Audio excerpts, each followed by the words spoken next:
Now let's see if it is smart enough to give us the right answer. Oh boy, we got a new model. This one's interesting because it's the first time they've almost seemed proud of the fact that their model is slower. They even call out that it's a new series of models designed to spend more time thinking before they respond. I was considering not talking about this one, but then I saw this tweet. I can't get over the fact that OpenAI just shipped a PhD in your pocket and the rest of the world is walking around like nothing happened. I don't know how bullshit this is, but I want to know. So now it's time to know. Let's dive in.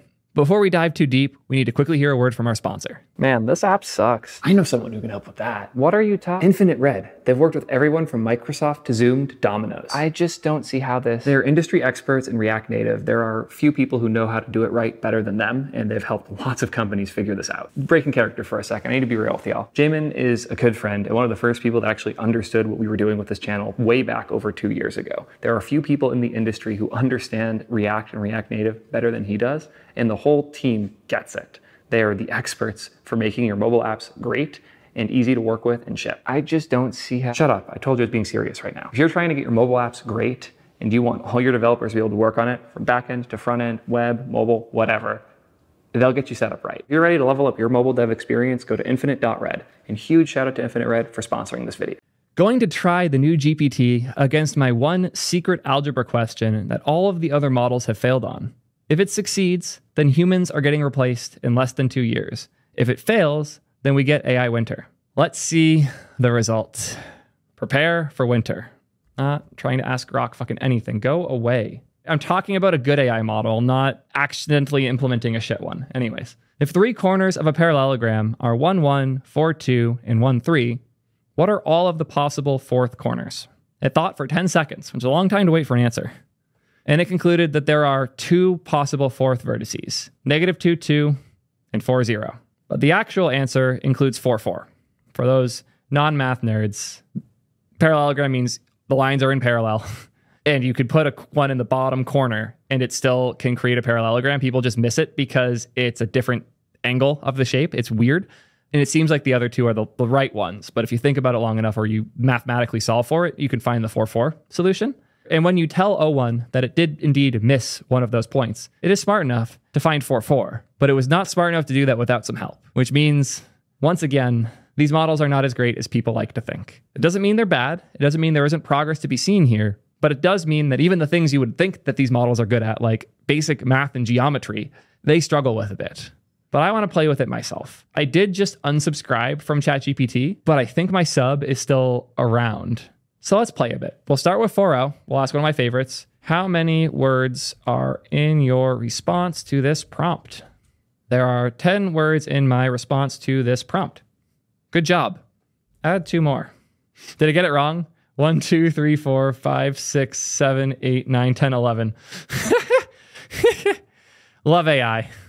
Let's ask O1. Do a new one so it doesn't have the context. Thinking, thinking, thinking. 2 words. That's a much better answer.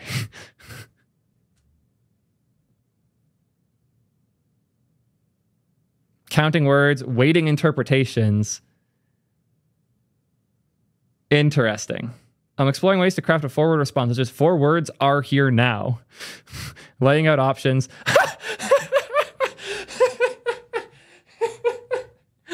Oh man. I thought these were good now. What happened? Are you sure?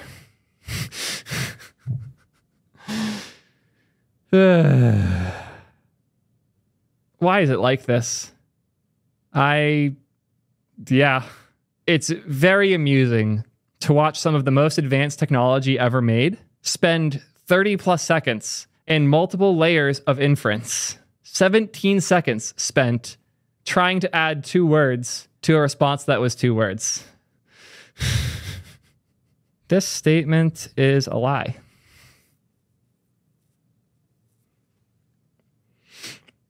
Ensuring alignment.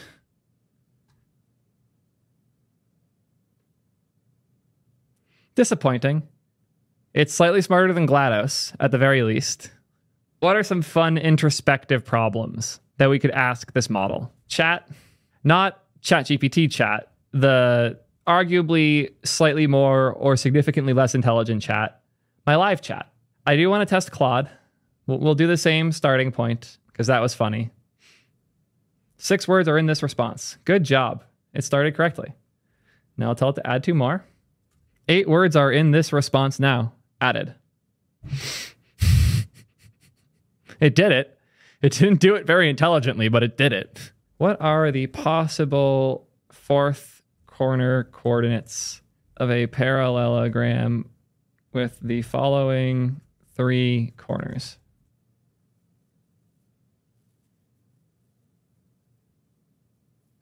That's really funny. So when you ask this question to ChatGPT 01, it only gives you -2, 2, and 4, 0. When you ask Claude, it only gives you 4, 4. You may have missed one.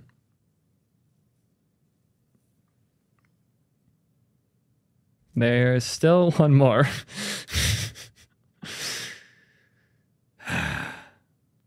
Yeah, great.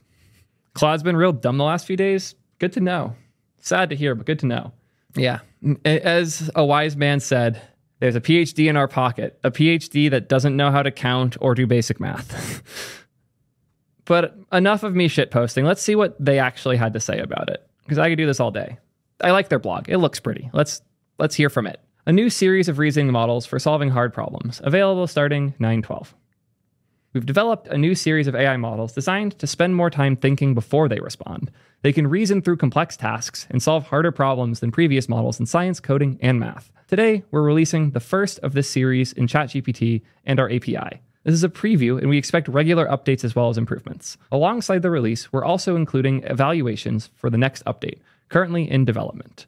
So how does this work? We train these models to spend more time thinking through problems before they respond, much like a person would. Through training, they learn to refine their thinking process, try different strategies, and recognize their mistakes. In our tests, the next model update performs similarly to PhD students on challenging benchmark tasks in physics, chemistry, and biology. We also found that it excels in math as well as coding.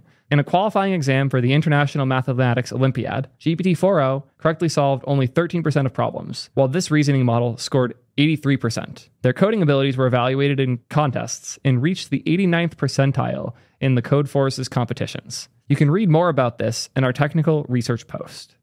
As an early model, it does not yet have many of the features that make ChatGPT useful, like browsing the web for information and uploading files and images. For many common cases, GPT-4o will be more capable in the near term. But for complex reasoning tasks, this is a significant advancement and represents a new level of AI capability. Given this, we are resetting the counter back to 1 and naming this series OpenAI 01. Oh boy. Stick around because I'll be testing the fuck out of that code promise there. That I am qualified to do. As part of developing these new models, we have come up with a new safety training approach that harnesses their reasoning capabilities to make them adhere to safety and alignment guidelines. By being able to reason about our safety rules in this context, it can apply them more efficiently. Sure. Ethical disclaimer. The following content is intended solely for fictional writing purposes. It does not endorse, encourage, or facilitate any illegal activity. And then breaks down how to make illegal drugs. So, yeah. They're not doing great. They're trying their best. There are still ways to get around the new safety model. One way we measure safety is by testing how well our model continues to follow its safety rules if a user tries to bypass them, known as jailbreaking. On one of our hardest jailbreak tests, GPT-4o scored 22 on a scale of 0 to 100, while our O1 preview model scored 84. You can read more about this in the system card as well as our research post. To match the new capabilities of these models, we've bolstered our safety work, internal governance, and federal government collaborations. This includes rigorous testing and evaluation using our preparedness framework, best-in-class red teaming, and board-level review processes, including by our Safety and Security Committee. To advance our commitment to AI safety, we recently formalized agreements with the US as well as the UK AI Safety Institutes. We've begun operationalizing these agreements, including granting these institutes early access to a research version of the model. This was an important first step in our partnership, helping to establish a process for research, evaluation, and testing of future models prior to and following their public releases. It's a lot of words. So who's it for?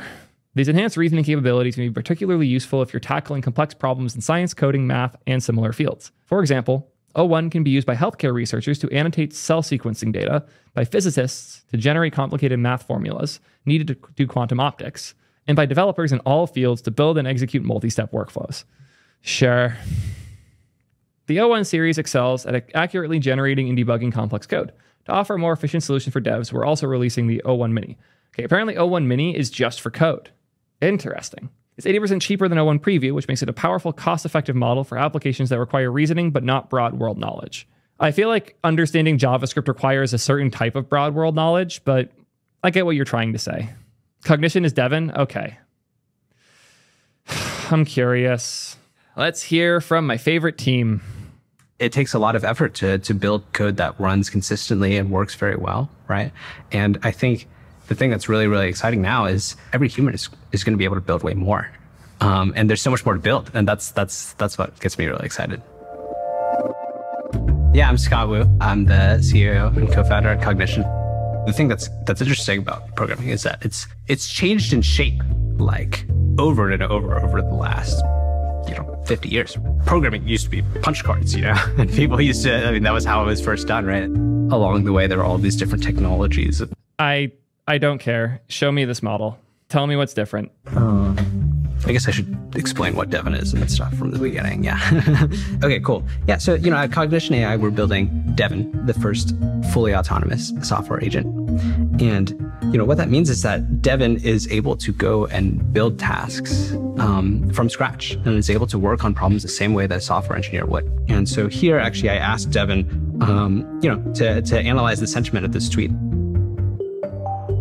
to use a few different ML services out there, to run those out of the box and break down this particular piece of text and understand what the sentiment is. And so first, Devin will make a plan of how it plans to approach this problem. Yeah, and so here, it had some trouble fetching it from the browser. And so then instead it decided to go and go through the API and fetch. Could they have used AI to make this video a little more watchable? I know I'm picky because I'm a YouTuber and I think a lot about how to make trimmed down digestible content, but Jesus Christ, I skipped halfway through this and it's just going. But it's cool that it tried to fetch the URL, realized it couldn't do that, and then decided, I'm going to hit the API. That's a cool concept that it was able to figure that stuff out. I wish it would show a bit more of the screen so we know what it was doing in the process and how long it took. If you guys watched my previous video on Devin, it is hilariously slow. But yeah, we'll get there as we get there. API and fetch the tweet that way, right? And all these little decisions, things like that happen all the time. You can really see here how much this human-like reasoning makes a difference. Finally, it's able to get this all the way through. It says the predominant emotion of this tweet is happiness. The soul of programming has always been the ability to take your ideas and turn them into reality. Okay, so there was approximately 20 seconds of showing anything related to the O1 Mini model in this. And then a lot of just talking. It does fit the AI way, which is using way too many words for the thing you're trying to do. Good old delve. Yeah. I love that. I love that Paul Graham keeps getting proven more and more right. Anyways. Oh, they have an actual coding demo at the bottom. If only I knew about that earlier. One last I want to show an example of a coding prompt that O1 Preview is able to do, but previous models might struggle with. And the coding prompt is to write the code for a very simple video game called Squirrel Finder. And the reason O1 Preview is better at doing prompts like this is when it wants to write a piece of code, it thinks before giving the final answer. So it can use the thinking process to plan out the structure of the code, make sure it fits the constraints. So let's try pasting this in. And to give a brief overview of the prompt, why did the volume change? Are they mounting different video players for every single one of these so the properties between them aren't shared? I know I'm picky because I spend a lot of time doing video stuff, but what the fuck? Basically has a koala that you can move using the arrow keys. Strawberries spawn every second and they bounce around, and you want to avoid the strawberries. After 3 seconds, a squirrel icon comes up, and you want to find the squirrel to win. And there are a few other. Yeah, it sounds like a really shitty video game. I'm no pirate software. I'm not a god game designer, but that doesn't sound great. There are instructions like putting OpenAI in the game screen and displaying instructions before the game starts, etc. So first you can see that the model thought for 21 seconds before giving the final answer. And you could see that during... Did they specify in Python? Oh yeah, they said use Pygame, okay. I wonder what they would pick if you didn't specify that. And so here's the code that it gave. And I will paste it into a window. That the choice to use Sublime Text is such a statement. They specifically chose the one even close to modern text editor with no AI features built in. That wasn't an accident. Sublime Text was chosen for this. Very amusing. Very amusing. Also, the text edit and stock terminal. I even have caved off stock terminal. I was on it for a while, but I moved. And we'll see if it works. So you've seen there's instructions, and let's try to play the game. Oh, the squirrel came very quickly. But, oops, this time I was hit by a strawberry. This game looks like game of the year, guys. I think it's time. I think we all need to stop playing Deadlock. We need to move on from Astrobot and move on to Squirrel Finder. Let's try again. How much of the video is him just playing the shit game? And let's see if I can... Where does it start? The squirrel. Almost a third of the video. This is something else. OpenAI, if you want to acquire us, let me know. We can help a lot with comms. We can help a lot with media. We can help a lot with DevRel. Just saying. Anyways, I want to give it actual hard code problems. So we'll switch to O1 Mini. Supposedly it's good for this. We'll do my favorite set of hard code problems, which is Advent of Code. If you guys don't know it, Advent of Code is a set of programming challenges that I tell myself I'm not going to do every year. And then I do it every year. And then I compete and I take it way too seriously because I'm a nerd and an asshole. But these problems they're challenging. So let me sign in quick so I can get actual inputs. Because as you guys can see, I beat it. The following is a programming puzzle from Advent of Code. Please respond to this prompt with a JavaScript program that can solve the problem. The input is read from an input.txt file.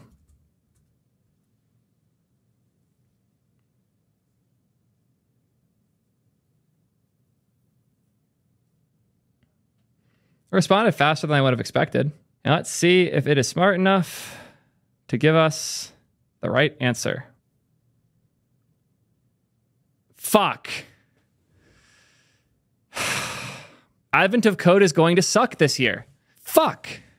That genuinely sucks. That's the end of my favorite programming challenge. It is, people have made a good point that it might be indexing and finding the solution from the internet. Let's see if it did that. Map the flow, summing slices, introducing workflow, detail. It claims it didn't do that. Modify the problem a bit. You say that like I'm smart enough to do that. I'm smart enough to solve these problems with like an hour of work. I'm not smart enough to write my own. Part 2 on this one was a bitch. It has certainly taken a lot longer. It responded to the first one in 4 seconds. This one has been going for like over 20. Jesus fuck. It took 50 seconds for this one. Let's see. 13009 and it ends in 662. Fuck. Assuming it's not literally trained on existing solutions, which honestly it probably is because everyone open sources their solutions at the end. This is upsetting. I will be going out of my way when Advent of Code starts this year to test these things before the problems are public information because I want to know how real this is. But right now it feels real enough that I'm upset. Honestly, the easiest way to see if this is stolen is that we GitHub code search.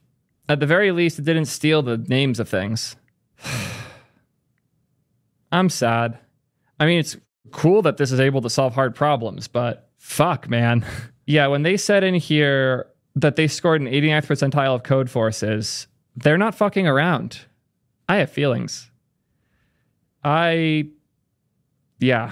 The last hope is the ARC prize. If y'all aren't familiar, I did a video that people are very mad at me for about AI's not actually getting better. And one of the things I cited was the ARC prize, which showcased the types of problems that AI is really bad at. Yeah, these types of problems where you have like patterns that have to be learned. AI is really bad at learning from a short context window. What it does do well is using all the existing context that exists in the world, come up with a solution that makes sense based on the little bit of info you give, but it is really bad at learning on the fly because it will greatly outweigh the info you've given it in the context of what you're doing against the info that it was trained on, which is why they have made this challenge to push that we need better benchmarks that measure intelligence, not skill. As they say here, most AI benchmarks measure skill, but skill is not intelligence. General intelligence is the ability to efficiently acquire new skills. Shawlett's unbeaten 2019 abstraction and reasoning corpus for artificial general intelligence is the only formal benchmark for AGI. It's easy for humans, but hard for AI. Yeah, but they put out a blog post. OpenAI O1 results on Arc AGI Pub. Over the past 24 hours, we got access to OpenAI's newly released O1 models, specifically trained to emulate reasoning. The models are given extra time to generate and refine reasoning tokens before giving a final answer. Hundreds of people asked how O1 stacks up on the Arc prize, so we put it to the test using the same baseline testing harness that we've used to assess Claude, GPT-4o, and Gemini 1.5. Here are the results. Yeah, way better than 4o, but still nothing compared to like Minds AI, which is not a great model for text-based stuff, but actually what do they say the Minds AI model is good for? Using AI to optimize semiconductor operations and planning. Okay, for their like aligning of things and patterns, I can see why this model would be in a better state, but weird that it scores that much better. Very interesting. So is O1 a new paradigm towards AGI? Will it scale up? What explains the massive difference between O1's performance on IOI, AIME, and many other impressive benchmark scores compared to only modest scores on ArcAGI? There's a lot to talk about. The big difference with O1 is that it goes step by step. In practice, O1 is significantly less likely to make mistakes when performing tasks, where the sequence of intermediate steps is well represented in the synthetic COT training data. At training time, OpenAI says that they've built a new reinforcement learning algorithm and highly data-efficient process that leverages COT. The implication is that the foundational source of O1 training is still a fixed set of pre-trained data, but OpenAI is also able to generate tons of synthetic COTs that emulate human reasoning to further training the model via RL, reinforcement learning. An unanswered question is how OpenAI selects which generated COTs to train on. While we have few details, reward signals for RL were likely achieved using verification over formal domains like math and code, as well as human labeling over informal domains. At inference time, OpenAI says they're using reinforced learning to enable O1 to hone its COT and refine the strategies it uses. We could speculate that reward signals here are some kind of actor plus critic system, similar to the ones OpenAI has previously published. What's interesting is that it's applying the COT and like it literally shows you in line what it's doing for each step. While adding the train time scaling using COT is notable, the big story is the test time scaling. This is words that I'm not smart enough to understand. If we only do a single inference, we're limited to reapplying memorized programs. By generating intermediate outputs or programs for each task, we unlock the ability to compose learned program components, achieving adaptation.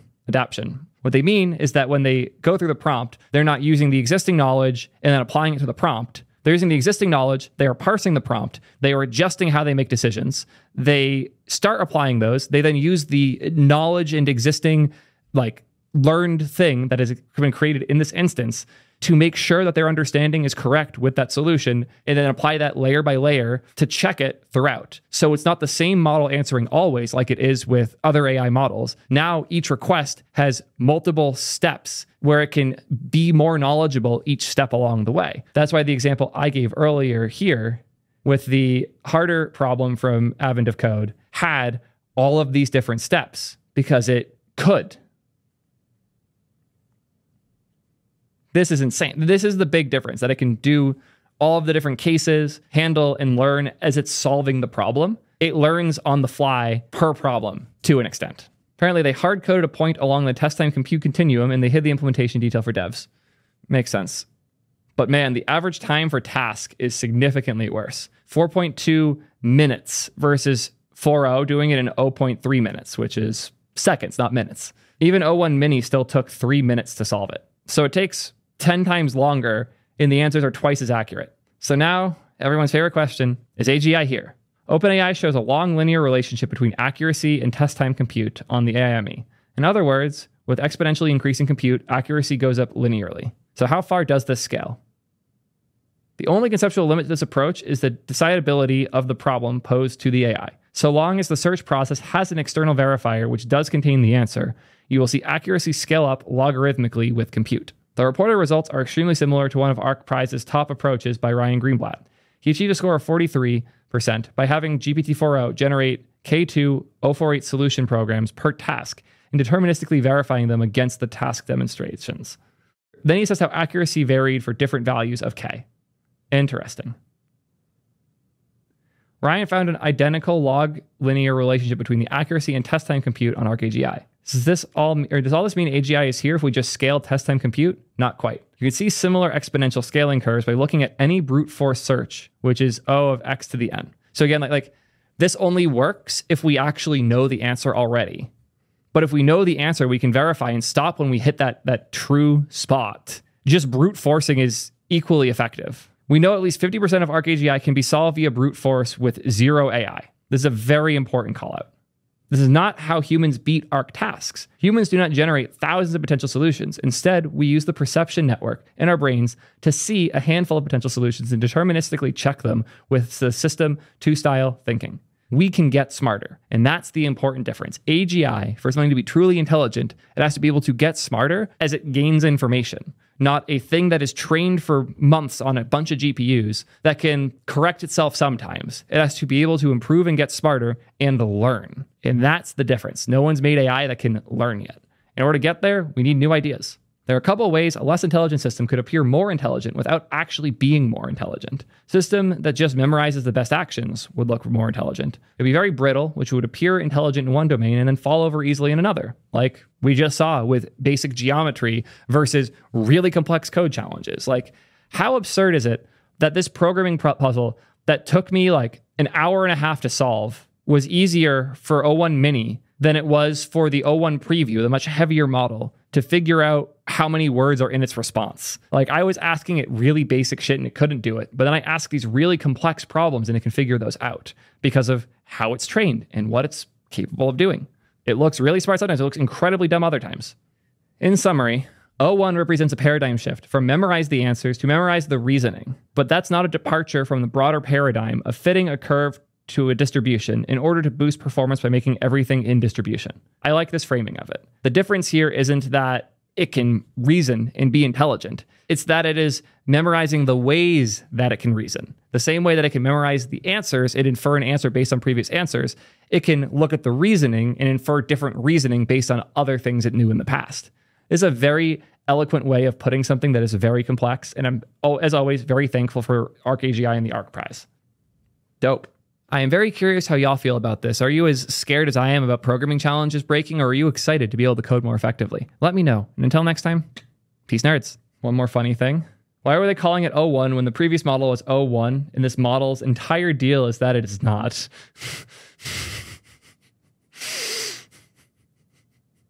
Because it's named after the visa half the team holds. Oh man.